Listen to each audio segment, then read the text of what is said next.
by war. The road to war. The Imperium under threat.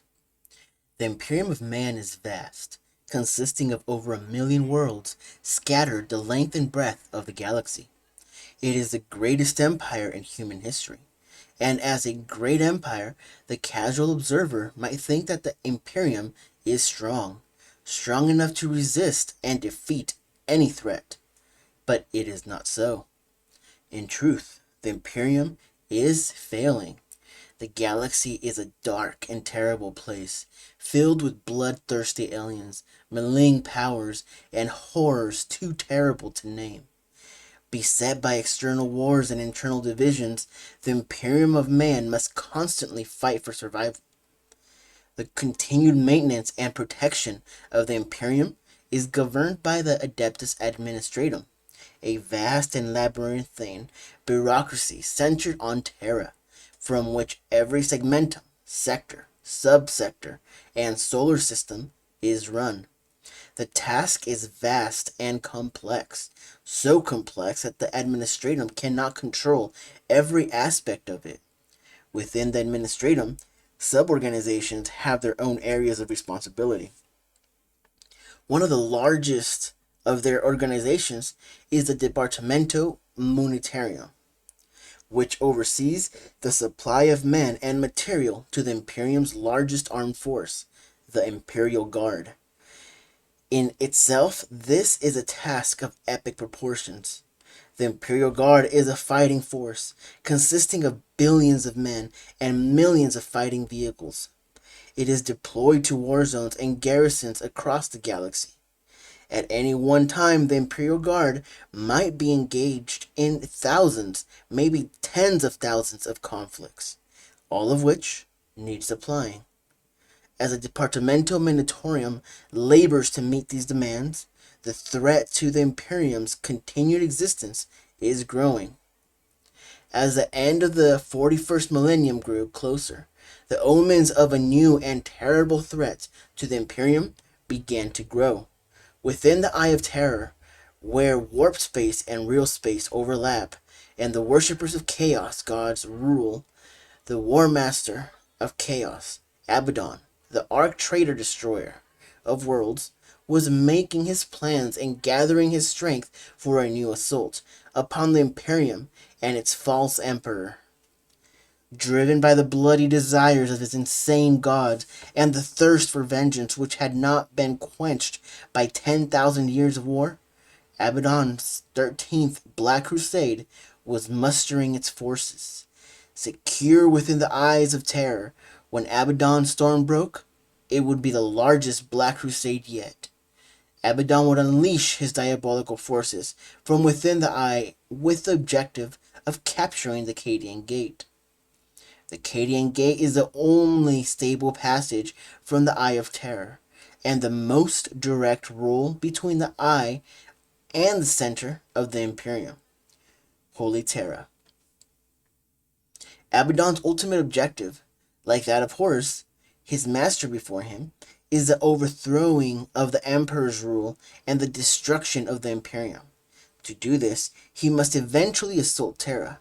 The capture of the Cadian Gate would be a large step towards that ultimate objective.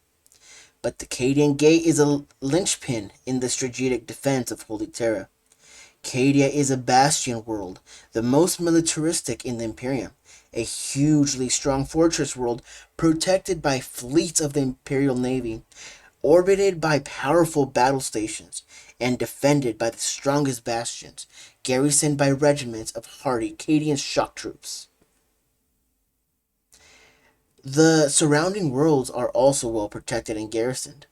The capture of the Cadian Gate would require a huge assault and plunge the Imperium into its largest single war since the arrival of High Fleet Kraken on the distant eastern fringe.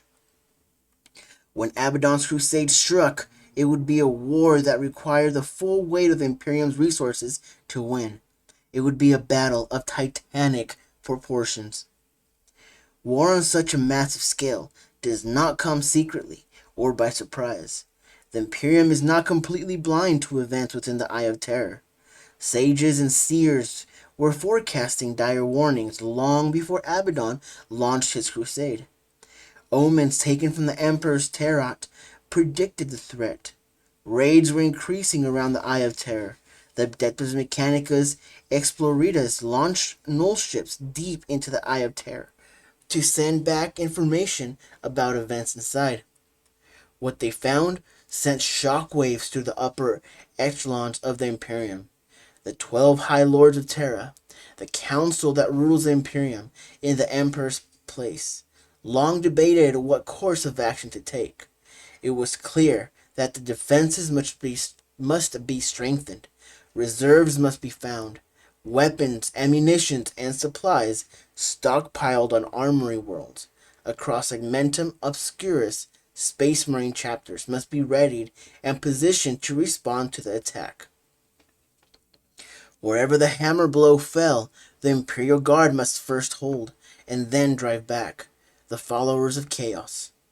Every fighting force at the Imperium's disposal must be ready to fight to the last shell and last man to protect the Cadian Gate. If the High Lords of Terra decree it, then so it shall be, for they speak with the authority of the Emperor. Their word is law.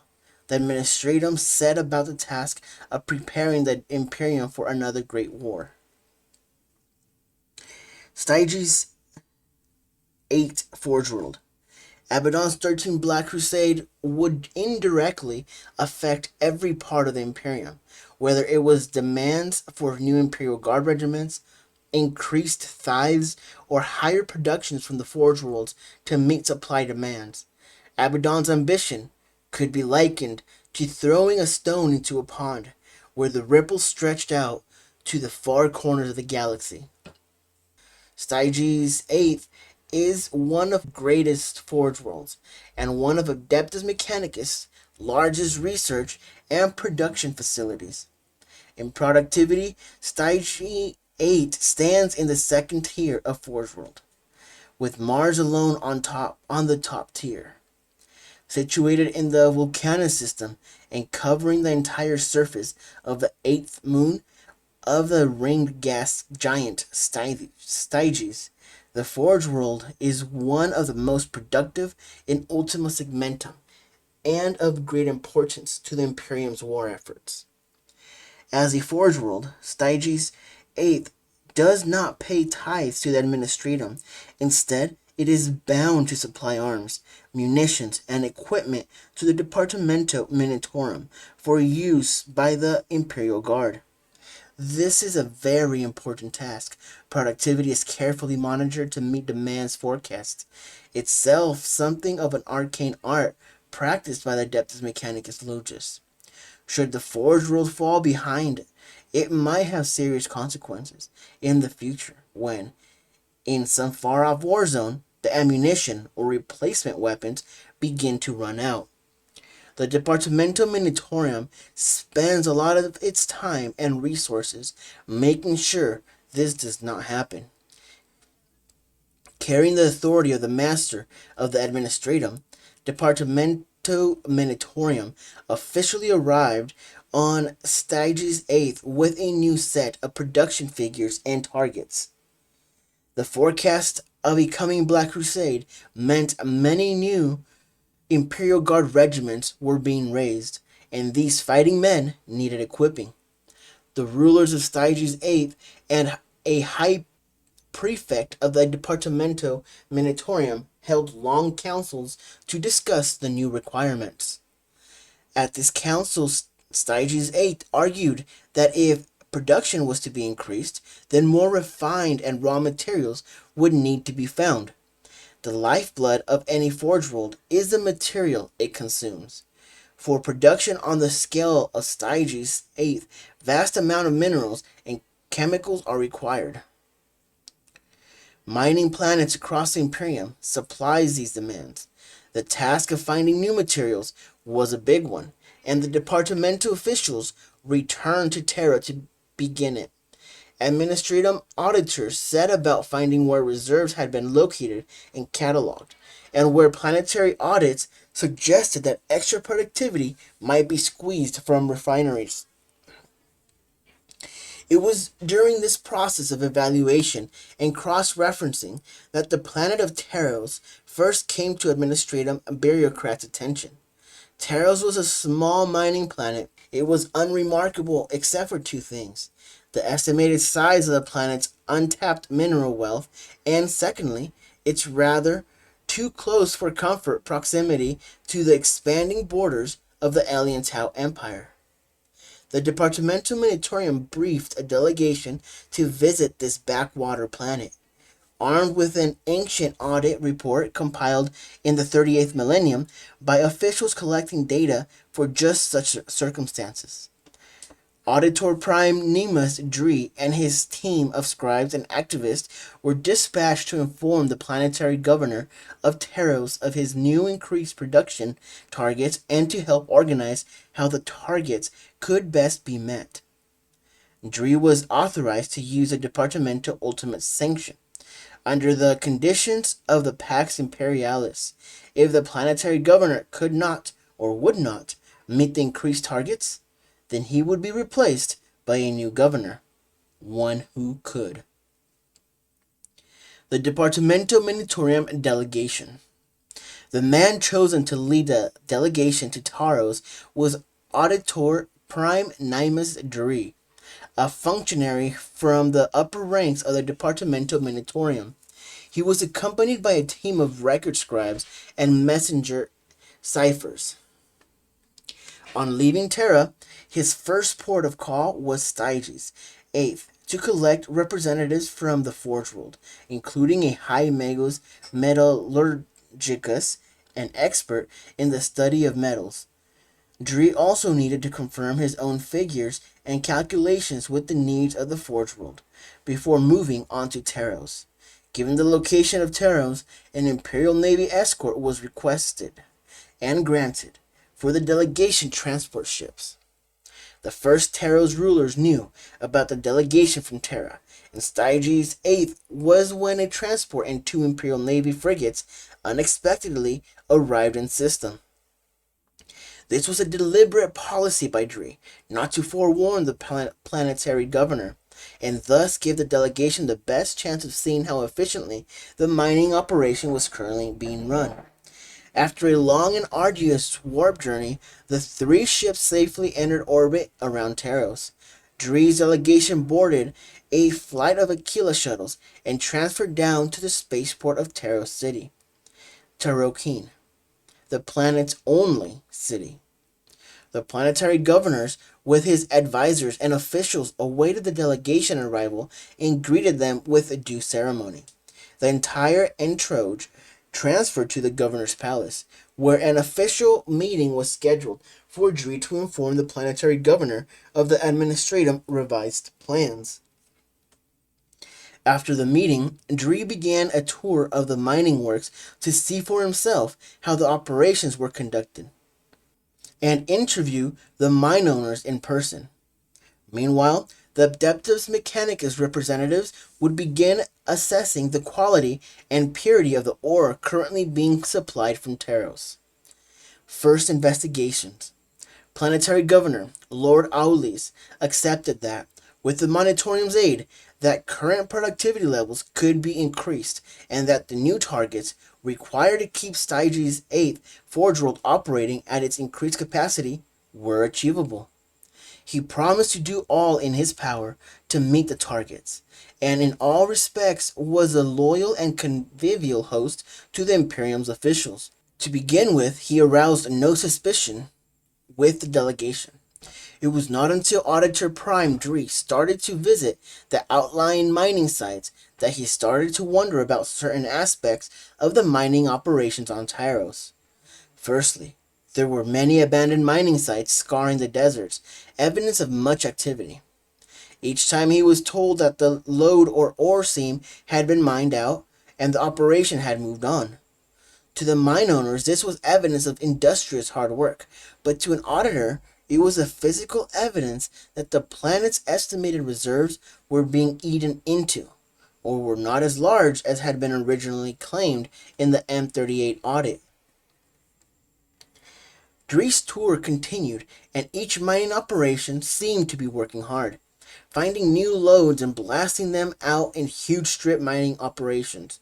The ore was being separated and shipped in large quantities to the spaceport at Taros. The stockpiles at Taros were now large, awaiting the arrival of empty transports to carry it away to refineries. On the surface, all was well, but Auditor Dree started to look deeper. Each mine was requested to hand over productivity statements going back for 10 or 20 years. Several mine owners could not. Their records were incomplete, but most responded, and from them, Dree began to get an overall picture of how much ore had recently been exported off Taros. Next, he looked into surveying geological reports about new lodes and the size of these finds. From this information, he gained a good idea of how much mineral wealth remained. These figures did not tally with how much the ancient Audi report claimed. At the current rates of extraction, using figures collected from refineries and Styges 8, there should have been more left than current estimated stated. There was a disparity between the different sources' figures, which concerned Dree. Had Taros been overmining? In which case, where were the stockpiles? Those in storage in Taros did not cover the disparity. Or had Styges 8 got it wrong? In which case, the forecast figures might also be mistaken, and the far-reaching effects of this could result in a future lack of supplies. For now, the auditor kept his suspicions to himself. It took Dree several weeks to gather all the information he needed from Taros. By the end of his investigation, he had a good idea of what had been happening here. The mines had been overproducing. For years, they had been stripping out ore at a greater rate than was required or needed. All this ore had been shipped to Taros, and although quotas for refineries and Styges 8 itself had been met, the rest of the valuable ores had vanished. Because there was no let-up in the supply, the mistake had never been noticed. The bookkeeping trail ended here. Where had the missing ore gone? Before leaving Taros, Dree decided to confront the planetary governor about the disparity and seek an explanation, although it was likely that the governor himself had no idea about the problem. Governor Elise did indeed claim ignorance. As far as he was concerned, quotas had been met, and shipments had been made on time. He didn't concern himself with the day-to-day running of mines. That was a job of slave owners. Governor Auli's advice was to ask them. So Dree did just that, requesting that the largest mine owners each attend a hearing to explain the figures. They had no explanation. They said they dug and blasted and dug some more. They found loads and stripped them out as fast as they could, with the workforce available to them. Ignorance was their defense. Getting nowhere and suspecting a conspiracy of silence, Drew decided more drastic action was needed. Conspiracy on Taros. Unknown to Auditor Prime Dree, he was starting to scratch the surface of events which had been developing over the past 2 decades on Taros. The arrival of his delegation had, to the casual observer, been gracefully received. In fact, presence had caused widespread concern throughout ruling elite of Taros. Tau had a long-time interest in the planet of Taros.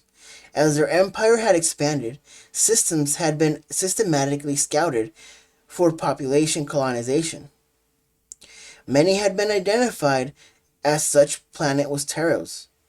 It had a breathing atmosphere, and although it was a harsh desert planet, the Tau themselves are better adapted to hot climates than cold. It has some water and was capable of sustaining life. Best of all, it had abundant minerals wealth. It was noted as a good prospect for future expansion and swift colonization, but there was one major drawback. Taros was the Imperium's world, and that meant capturing it would be difficult.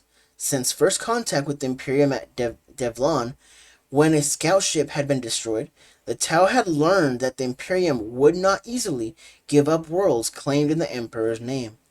Any military attack would bring a swift response. Capturing Taros would involve a major war, and the Ethereals on Tau did not believe the gains outweighed the risk. For now, there were other, easier targets.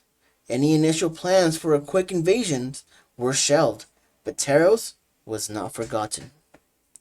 Instead of calling upon the Firecast to capture Taros, the Council first turned to the Watercast. Diplomatic moves might bring results if the Watercast played a quiet, patient game. The Imperium world usually refused all contact with aliens, and the Watercast had learned that many planetary governors could not be seen to be in negotiations with aliens, for fear of their own rulers finding out. However, deals and small trading could be negotiated if everything was kept secret. Merchant guildmasters and the leaders of trading cartels were rich, greedy men, and a chance to trade with the dynamic Tau Empire offered them riches they could not find anywhere else on the eastern fringe. A delegation of the most experienced and cunning Watercast diplomats was sent to Taros to seek a meeting with its rulers. This team included humans representatives from other worlds already working with the Tau.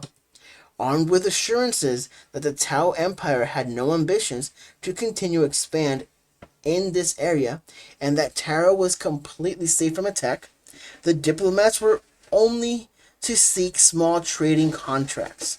In return for a very small amount of manganese ore, the Tau could offer water purification and recycling technology, as well as hydroponics, equipment for growing food, and luxury goods. These items could make a harsh life on Taros that much easier for its social elite. At first, the planetary governor balked at the Watercast approaches. He knew full well that trading with aliens was strictly forbidden. But Taros was just one planet in a million, and small amounts of ore would not be missed. Governors always talked to the mine owners and merchants, and in turn they saw a chance to make extra money and wealth. The Imperium's quotas had not been changed in generations. The mining operations were working efficiently. The administratum was content. Who would know or care if some extra manganese or vanadium ore was blasted out and sold to these Tau? Other human worlds had grown rich doing it. The alien delegates had brought the proof with them, and in the long run, good relations might be kept Tau expansion at bay. Negotiations were completely some 20 years ago, and the Tau got their first foot in the door on Taros. The agreement started very small, no more than one shipment of manganese and vanadium a year. But gradually, as the planetary governor and his mine owners got away with it, the amounts being shipped increased. The tithes set by the administratum were still being met, but the mines began to find extra new loads to exploit. Over the next 10 years, the Tau gained more and more say in the mining operations. Several Earthcast delegations visited to offer aid and advice. The Tau paid for the ore and technology, and luxury goods, such as precious stones from Teshvar and exotic fruits from Autal. The high society of Taros began to grow wealthy in the illicit trade. For almost 2 decades, the administrative bureaucrats remained ignorant, whilst the Tau influence grew. The unexpected arrival of the Adeptus Minitorum delegation caused much concern in the inner circle of Taros' ruling elite. Those mine owners who were profiting by the deal became very nervous. Governor Aulis urged calm. He argued that they could bluff it out, claim ignorance, lie, cover up, anything. He believed the delegation would do its duty. The increased tides could still be met, and nothing need ever be found out. Act too hastily, and the conspiracy would be uncovered, and they would all be arrested. However, the planetary governor did not reckon on the thoroughness of Auditor Prime Dree. Soon, cracks in the cover-up and lies were being found and suspicions aroused. As Dree dug deeper, concerns grew. For the conspirators, the situation was becoming desperate. Some mine owners even advocated assassinating the entire delegation and blaming the Tau. The planetary governor forbade it. If the delegation were harmed, it would only be worse for them all in the long term. Maybe he could find some way of discrediting Auditor Dree's report. Lord Owleys continued to try and bluff it out until the delegation left. Unknown to him, events far away and beyond his control in the Denab system would reveal all.